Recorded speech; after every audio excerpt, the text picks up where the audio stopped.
Ayan po at isa pong mapagpalang pagbati muli sa lahat po ng aking mga subscribers, followers at mga viewers. Sana po ay nasa mabuti kayong kalagayan lagi kahit na panay-panay ang bagyo. Sunod-sunod yung dumarating na bagyo, sana ay laging nasa mabuti pa rin kayong kalagayan. At may layo nawa kayo sa lahat ng uri ng kapahamakan, sa lahat ng uri ng mga sakit o ano paman. Bagkos yung sinasabi kong sa inyong swerte ay dumating na sa inyo. Speaking of swerte, ito na po, mayroon na po tayong naaamoy na swerte nga sa inyong mga subscriber ko. Yan po ang pag-uusapan natin. Makinig mabuti at panoorin mabuti. Namnamin yung bawat bibig kasing ko rito para sa ganun ay ngayon pa lang ay pwede na kayong magpiesta dahil ito naaamoy ko na yung kaalawanan ng buhay ninyo at kung papaano ito po ay i-discuss natin sa inyo isa-isa. Pero bago po yan ay nakalimutan ko palang isuot itong aking mahiwagang sombrero. At kapag wala kasi itong sombrero ko ay talaga namang hindi ako makapagsalita, ika nga. At itong mahiwagang salamin ko. At kahit na gabi ngayon ay kailangan natin mag-sunglass para dagdag pogi, ika nga. At para hindi ako nagmumukhang yung mga vlogger diyan, ng mga scammer na hindi naliligo, tapos yung mga suot nilang t-shirt o damit ay parang galing sa ukay-ukay at double ukay-ukay, ika nga. So ayan, at mas maganda na ngayon na ano po bang masasabi nyo, yung hindi ako nakasombrero o itong nakasombrero ako with matching magic magic salamin. Comment nga po dyan kung ano po ang mas pogi sa akin. Mas pogi ba yung kanina, yung hindi nyo wala ako sombrero, o ito ngayon nakasombrero ako, di ba? Para naman ay kailangan nating ito, sa totoo lang, itong mga suot kong ganito ay hindi naman sa paghahambog. At mamaya, malalaman nyo yung kahambugan ko, ha? Mamaya. Sa totoo lang po itong mga ganitong attire ko, po ito, ang tawag dito, kapag ka nag-aararo lang po ako, kasi pagka nagbubukid ako, nag-aararo ako, ito po ang mga attire ko talaga, nakabarong na talagang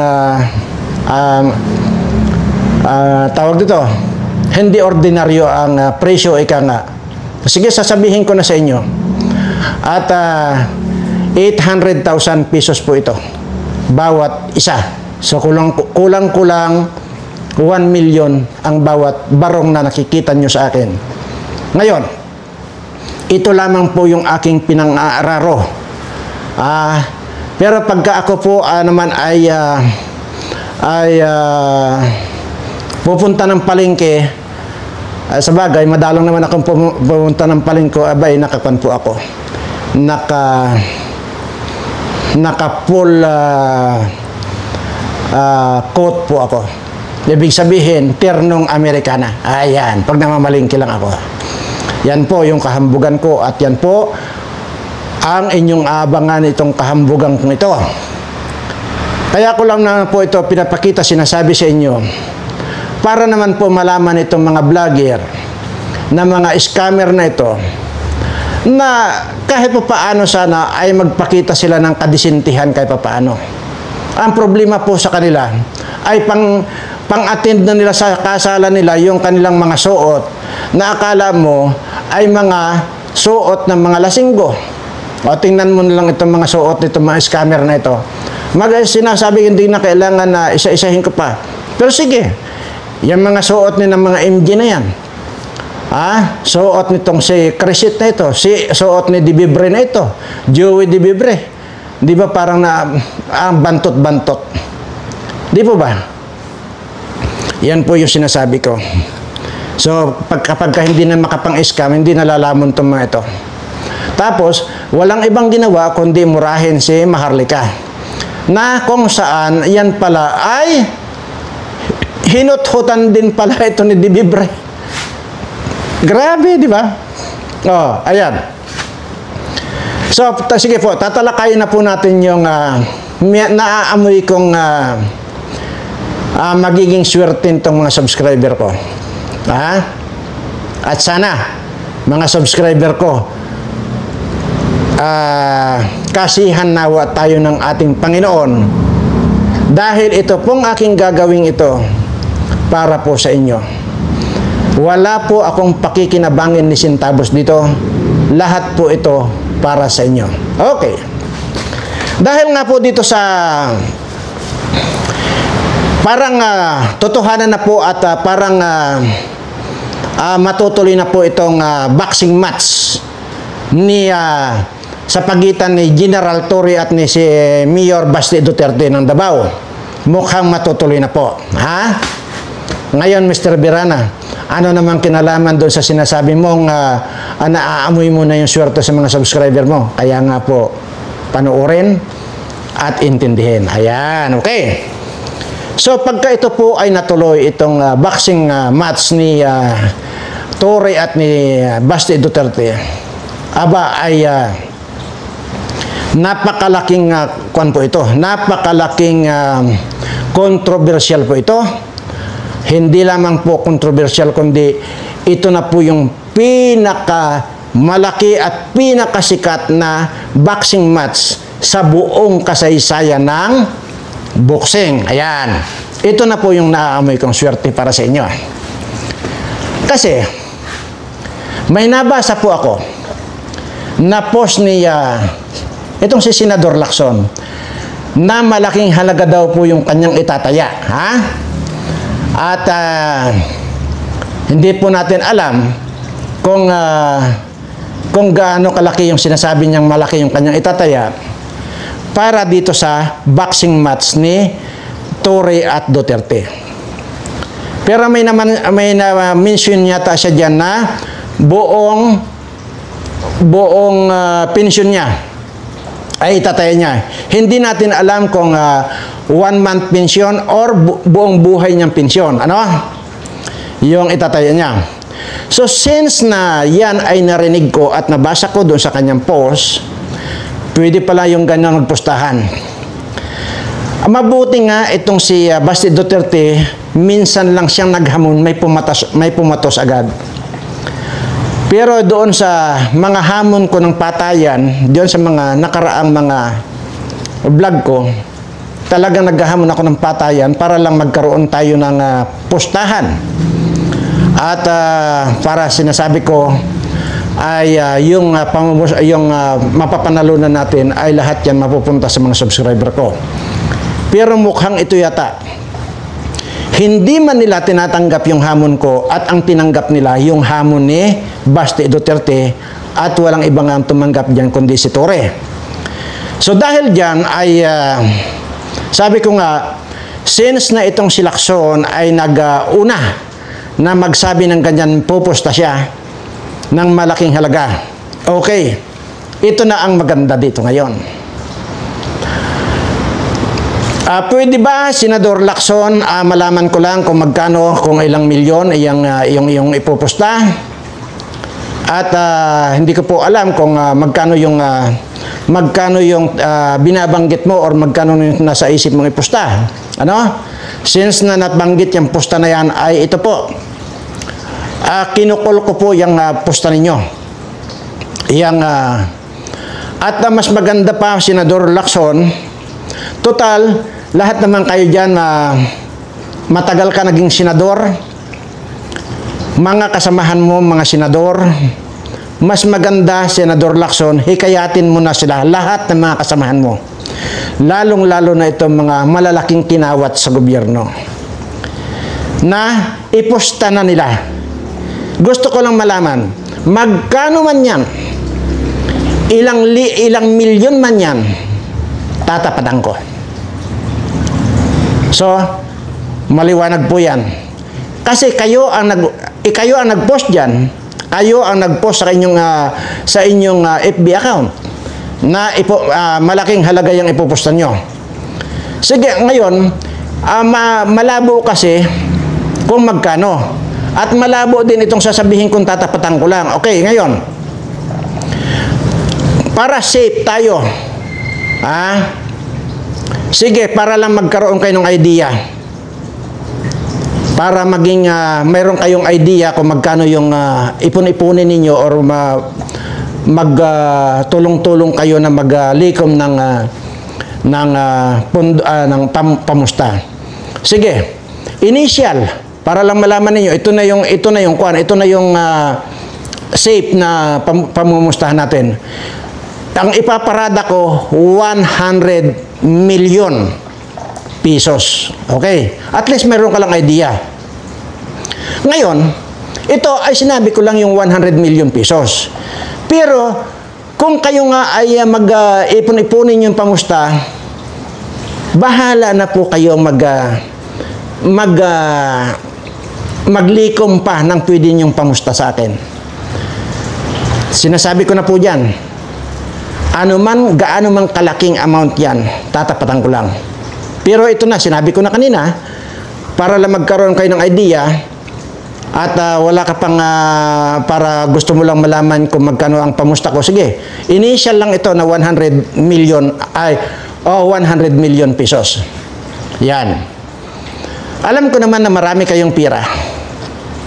Alam ko yon.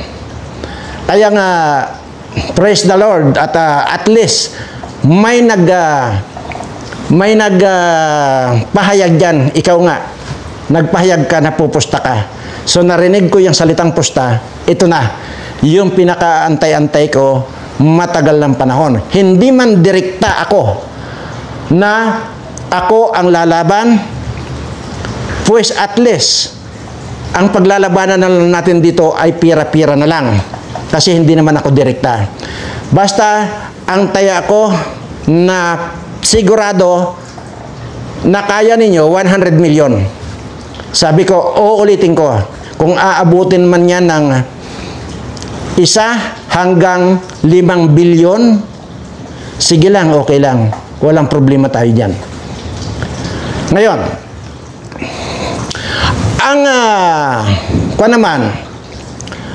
ang tanong, ako ba ay makikipagsugal para sa sarili ko, para gusto kong magkapira? Ang sagot ko po, hindi po. Nandyan po yan sa mga videos ko na kahit kailan, hindi ko na kailangan ng pira, mabuhay man ako ng 1,000 taon pa, hindi na kailanman ako mangangailangan ng pira. Bakit? Kasi sinabi ko na nga po, ako na yata yung taong pinagpala. At bagamat kayo, na mayayaman kayo, ay pinagpala kayo ng kademonyuhan, mga demonyo ang nagpala sa inyo, dahil yung kayamanan ninyo, alam naming lahat na yan ay galing sa pagnanakaw nyo sa gobyerno at pagnanakaw nyo sa pira naming mga Pilipino. So, okay na yun. Kaya wala kayong masasabi dito sa akin dahil unang-una, kahit kailan hindi ko pinasok ang pagiging politiko. Hindi ko pinasok yan. Bagamat anumang oras na gustuhin kong maging gobernador, maging mayor dito sa amin, pwedeng-pwede, binibigay ng sa akin. Pero hindi ko nga po pinapasok. Ngayon, ito na ngayon, kaya malakas na ang loob ko ngayon, call. Actually, tinanggap ko lang yung hamon ninyo. Hindi po ako naghamon dyan sa mga pustahan na yan. Since na nagpakita ka ng post na yan, napoposta ka ng malaking halaga para kay Tore, tatapatan ko lang po.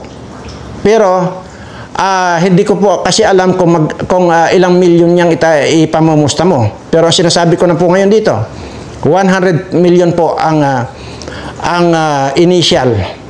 Pero sabi ko kung gusto niyo pong lakihan yan, okay lang. Tatapatan ko kahit magkano yan. Okay. Itutuloy natin kung ang tanong ninyo ay bakit ako makikipagpostahan at bakit naman makikipagpostahan pa ako? Opo, makikipagpostahan po ako hindi para sa akin, kundi para dito sa mga subscriber ko. Kaya nga po ang sinasabi ko sa inyo, mas magandang marami ang pusta, mas maganda. Kasi nasa 100,000 mahigit yung aking subscriber. So, kung yung hanggang doon lang kayo, yun lang kaya ng tapatan yung 100 million, ay di ba? Pwede na. Pero sabi ko, mas maganda kung mas malaki pa. Okay? So, yun po. Lahat po ng mapapanalunan ko dito sa postahan ito, wala pong pupunta sa akin ni centavos. On the spot, halimbawa natin,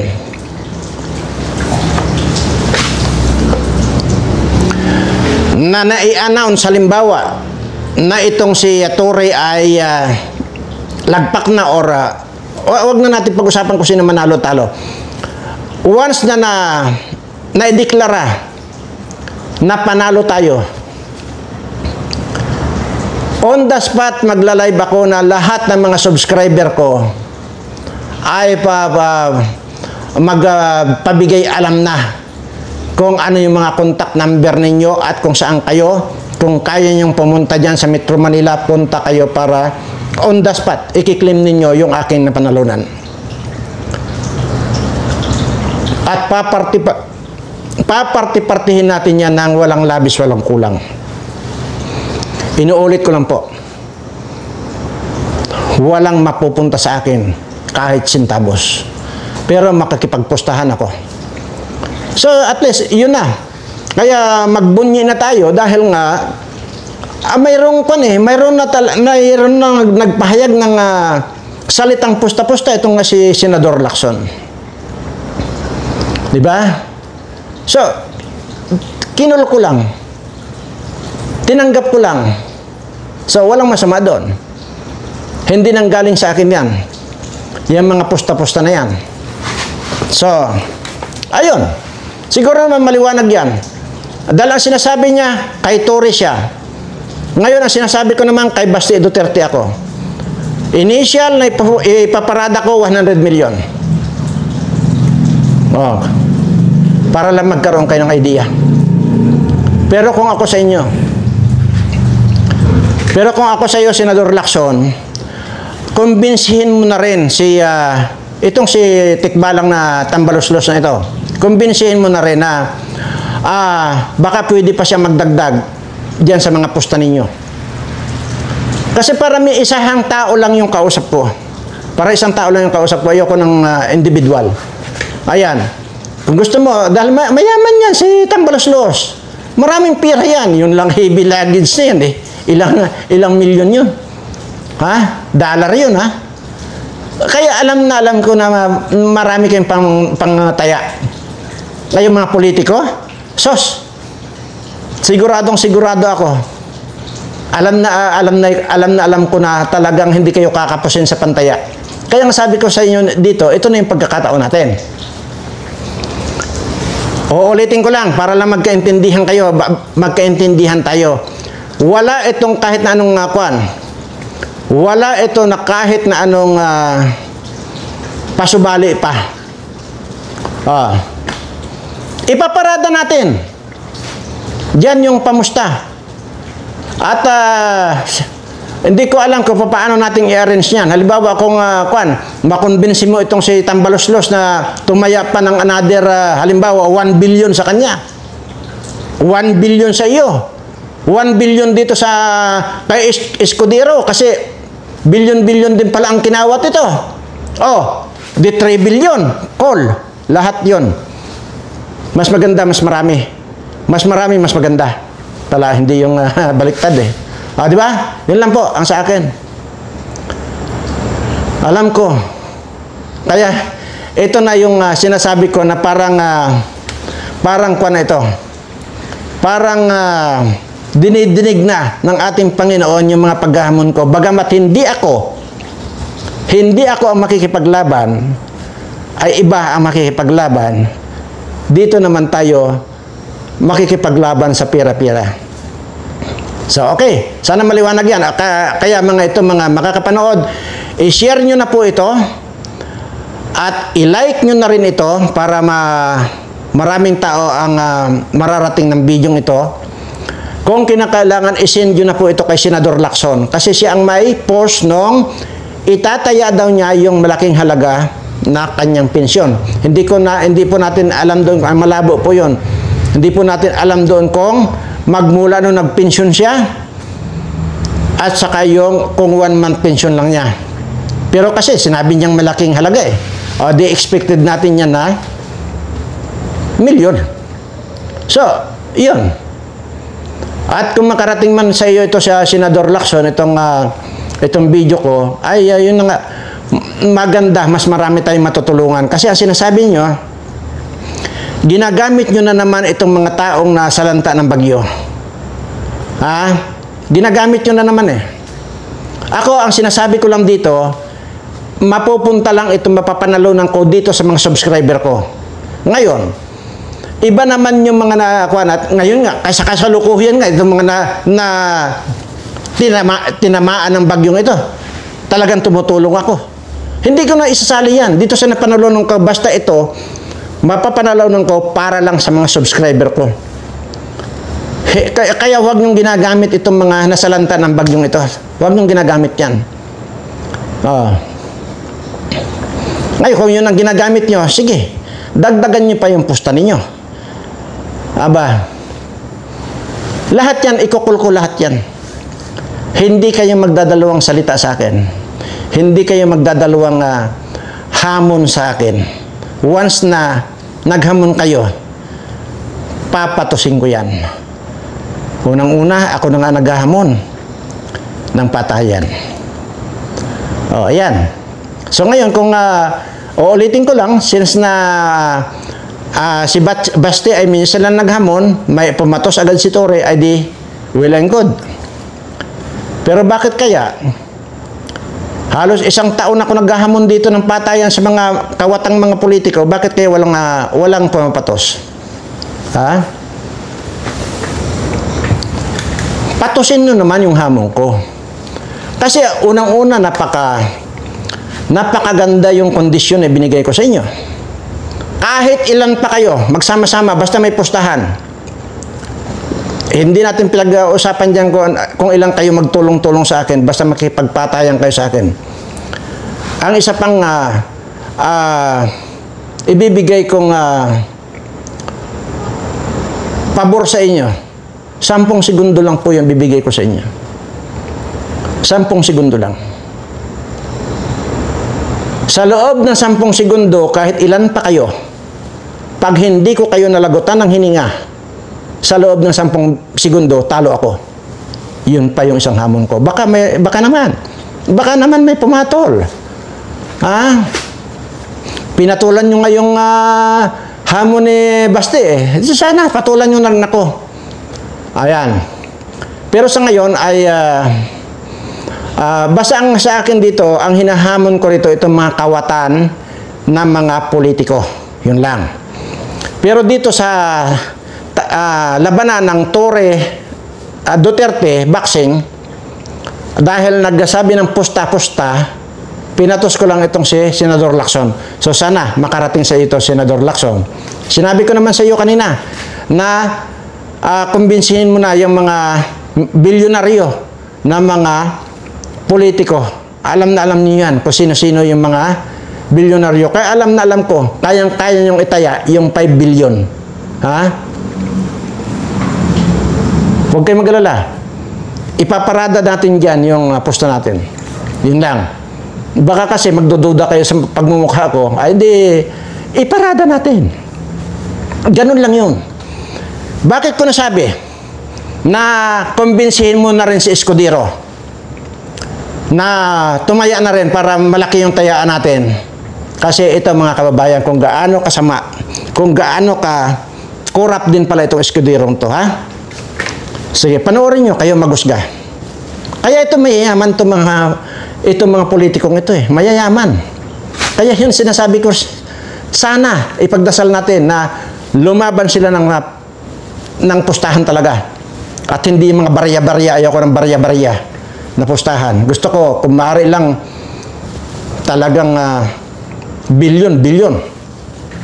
Pero sabi ko, kung hindi nila kaya, di sa 100 million tayo. Okay. Ito mga kababayan, kung bakit isinali ko si Escudero, kasi bilyon din pala ang in-insert nito sa budget, ha? Pakinggan nyo lang.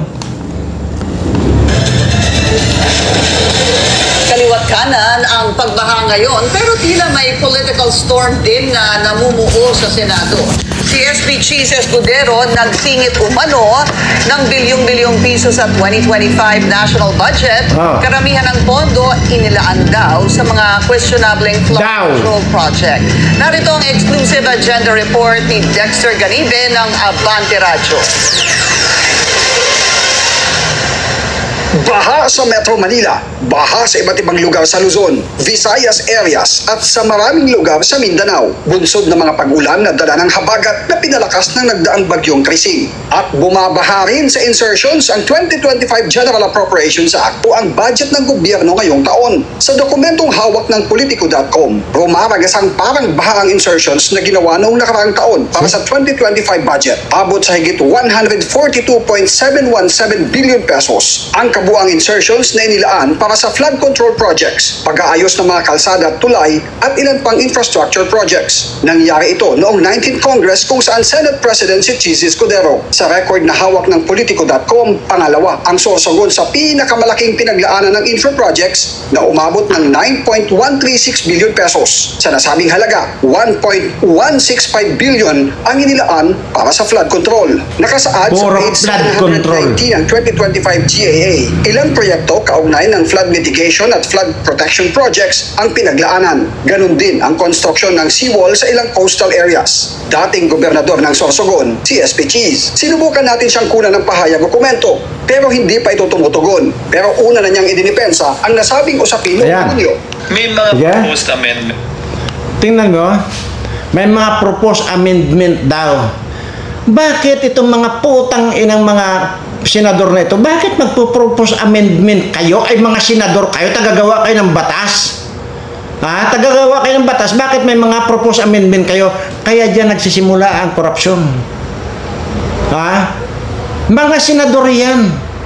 Tagagawa ng batas, may propose amendment. Oh, sige. Sa mga senador at mga mambabatas sa Kamara man o sa Senado na dumaan sa proseso ng amendments. Amendments. Sa mga lugar yun, nakalagay naman. Ano mang kaligal yan? Ano mang kaligal niya mga propose amendment niya, hindi kayo dapat nag-a-amend ng Ay, bullshit ka. Sige, okay lang.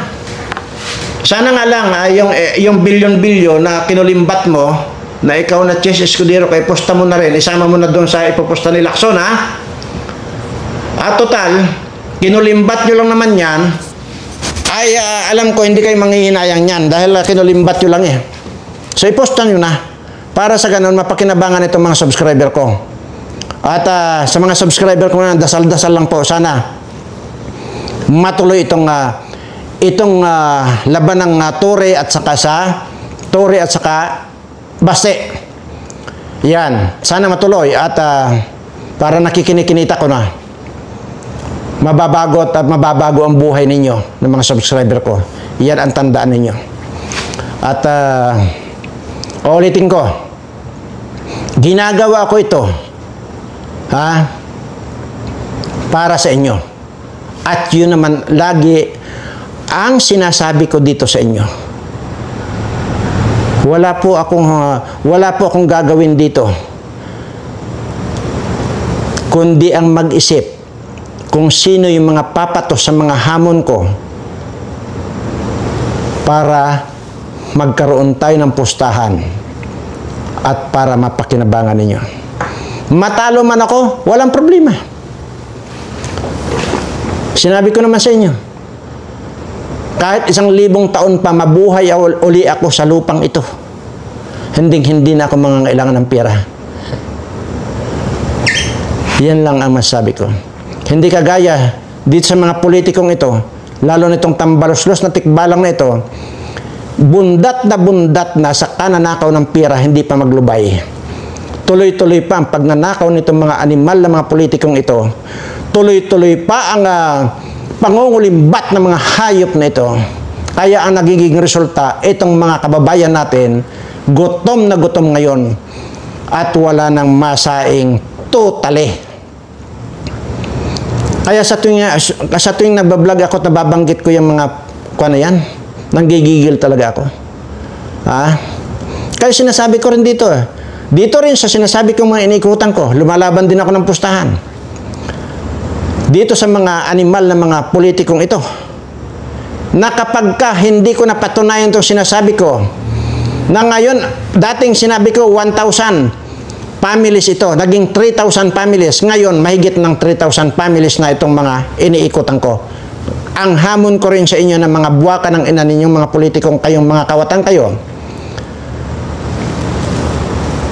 kung gusto ninyong patunayan itong sinasabi ko, isasama ko kayo isa-isa dito sa mga tinutulungan ko. Kapag wala akong naipakita sa inyo na mahigit 3,000 families ng mga tinutulungan ko, regular yan. Well, talo ako. Kaya nga lagi tayo may pustahan dito. At ang pustahan natin kailangan hawakan ng isang institusyon. Either nandyan niya sa deposito sa bangko, para sa ganun, kung sino yung talo, o di withdrawin na lang. Ganun, kisa sa magkukan pa tayo. Ganun yun. At kung patayan naman ang tatanggapin nyo sa akin, magkakaroon tayo ng kasunduan dyan sa Supreme Court. Wala tayong pinag-uusapan dito kung sino kayo. Ang pinag-uusapan natin dito, kahit lahat kayong mga kawatang mga politiko, humarap tayo dyan sa lunita. Nag-iisa lang ako. Wala akong armas.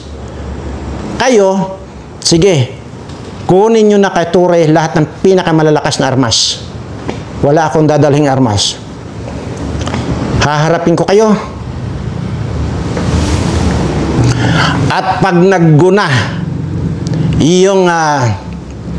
yung oras ng labanan natin, 10 segundo lang ang ibibigay ko sa inyo. Isang partida yan sa inyo. Sabay-sabay kayo. Pag hindi naging sabay-sabay na malalagutan kayo ng hininga, another, talo uli ako. Ganun lang yun. Sige daw, tanggapin nyo nga itong hamon ko. Ayan, mga subscriber ko, kuha na kayo. Dasal-dasal na kayo at sana matuloy na ito. Hindi po ako naghamon dito ng pustahan, kundi itong si Lacson. Ang nagsabing, pupusta siya ng malaking halaga para dito kay Ture. Kung magkano man yun, hindi ko alam, inilatag ko naman dyan para magkaroon na siya ng idea, 100 million ang initial na pamumusta ko. Pero, again, kung mas malaki pa, mas maganda. Para lahat itong mga subscriber ko ay instant maging milyonaryo. At yan naman talaga ang pangarap ko sa lahat ng mga subscriber ko. So maraming salamat po at ginagawa ko po ito dahil mahal na mahal ko po kayong lahat.